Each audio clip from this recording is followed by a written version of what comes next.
Hello, everybody. I want to go over week 10 assignments with you to go into a little more detail about what you are to do. So the first thing you need to do in week 10 is view my feedback on your Unit 3 counter argument and rebuttal planning discussion topic. So you wrote some information about how someone would counter your argument that you are going to be making in your Unit 3 paper, and then how you would rebut them or counter them. That information will be very helpful to you in your final paper. So be sure that you go back into that discussion topic and check for my reply. I may help steer you in one direction or another, or give you some other tips. So make sure that you check that out.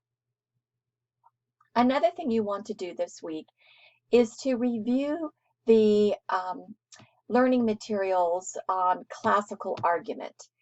This is something that you read earlier in the semester, but it would not be a bad idea to refresh your memory on why we do an argumentative paper and the structure of that. Now, keep in mind that the videos on the classical argument organize the argument just a little bit differently than we are for our argumentative essay. So don't get too confused by that, but just give it a once over to review sort of why we do this kind of arguing. Okay, and then the main objective of this week's assignment is to complete the outline for your argumentative research paper. So you're going to want to look at everything you've done in Unit 3. So look at your article evaluations, look at your brainstorming that you did at the very beginning of the unit where you mapped out the reasons that you want to give to support your position on your debatable topic.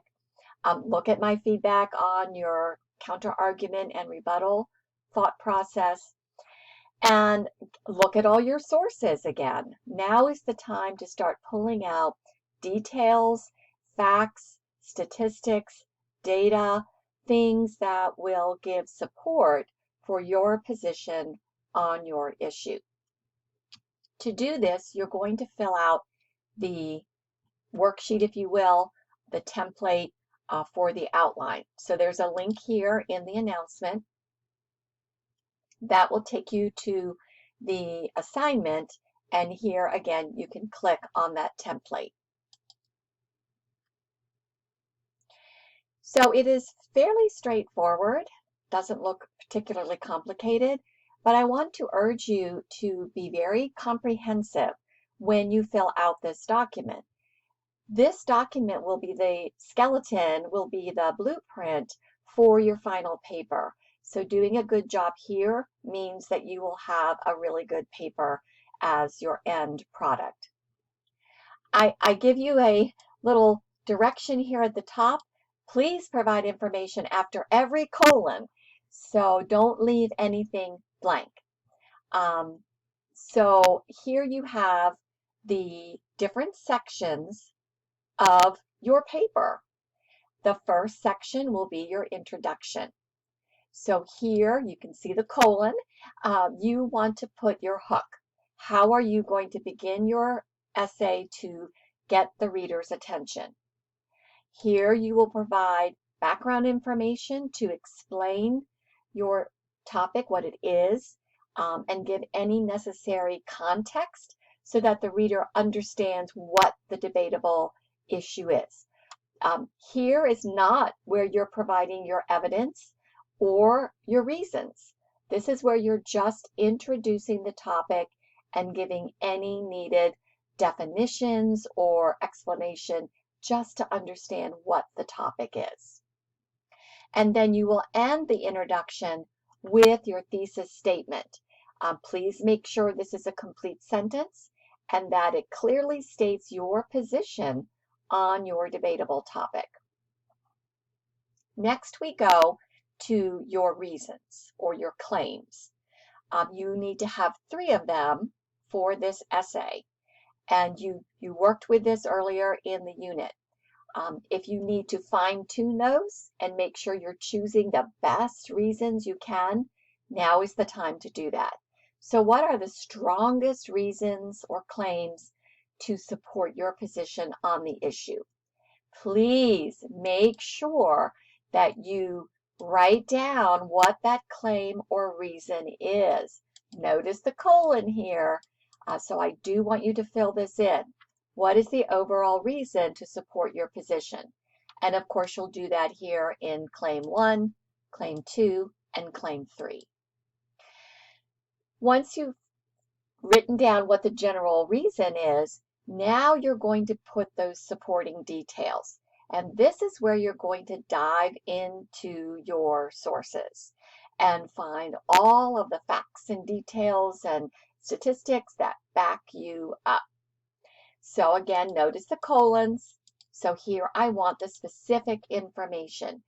This should not be a general summary of the article or a general statement. It needs to be specific. You may paraphrase the information or you may quote it. Keep in mind in your final paper, you want to use more paraphrasing and less quoting. For example, if your topic is why there needs to be more gun control laws, then perhaps your first claim would be to prevent shooting incidents. Here, you would give the specific information from your sources. So maybe what you found was that the Parkland shooter got his gun through an illegal purchase. By the way, I'm kind of making things up here just for sample purposes. So just for illustration purposes. But let's say that that is one thing that a source said. You would need to also include the citation. So maybe that came from Brown.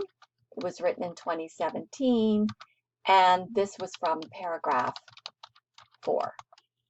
Please give me the full citation.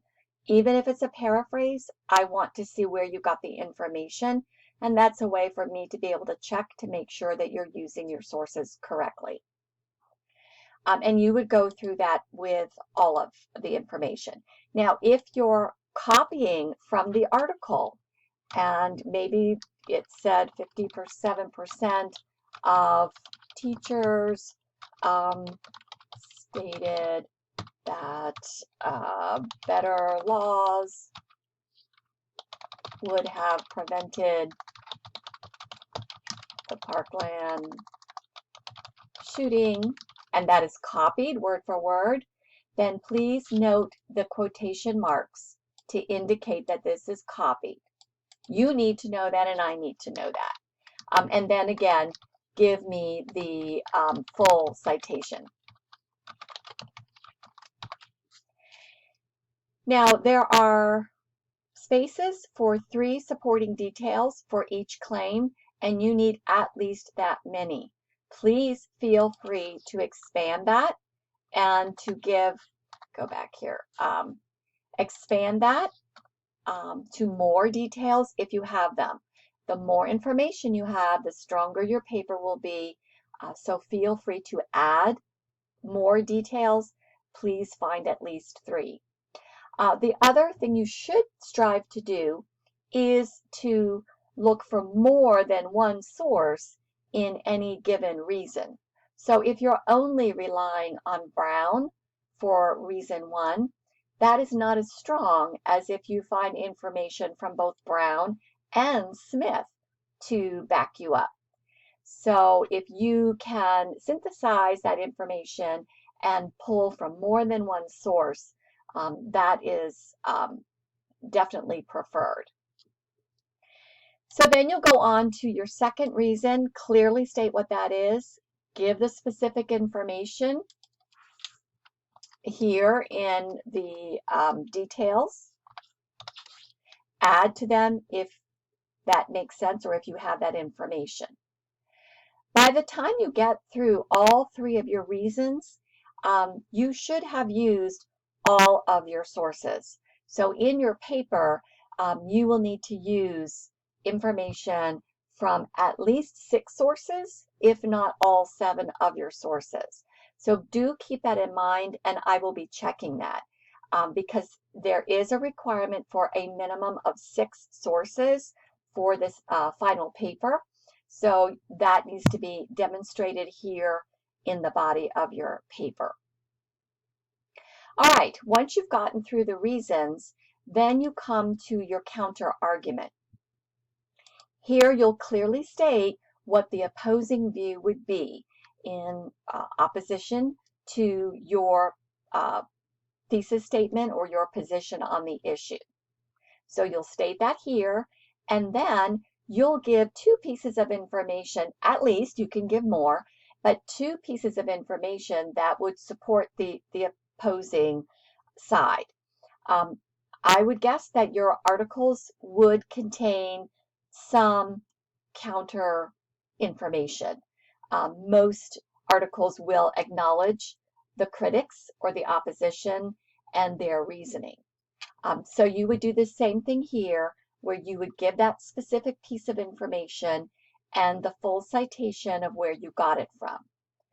If you find nothing on a counter argument in your sources, you may have to do additional research because all of us need to have a counter argument section of our papers. Then we come to the rebuttal, and here you are responding specifically to the counter argument. You don't necessarily have to respond specifically to each detail here in the overall rebuttal. This would be a little more general statement in contrast to the counter argument. But then here you have space for details where you could counter each of those pieces of information if that works. Or if you don't have a one-to-one correspondence, you could say, yes, we acknowledge that this is a problem, but if you look at this, this is why my position is stronger, in essence. But these should be details from your sources with citation. And then finally, the conclusion. And there are 4 pieces of information I would like to see in that, and that would include restating the basic issue and your position on it, and giving your final message, your call to action, your takeaway message, and then a final sentence to provide closure. So this gives me an idea of what you would be putting in your conclusion.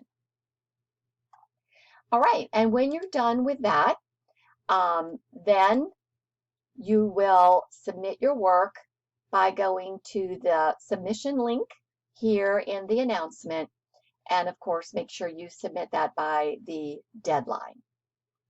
If you have any questions, please contact me, and good wishes to you as you work on this assignment.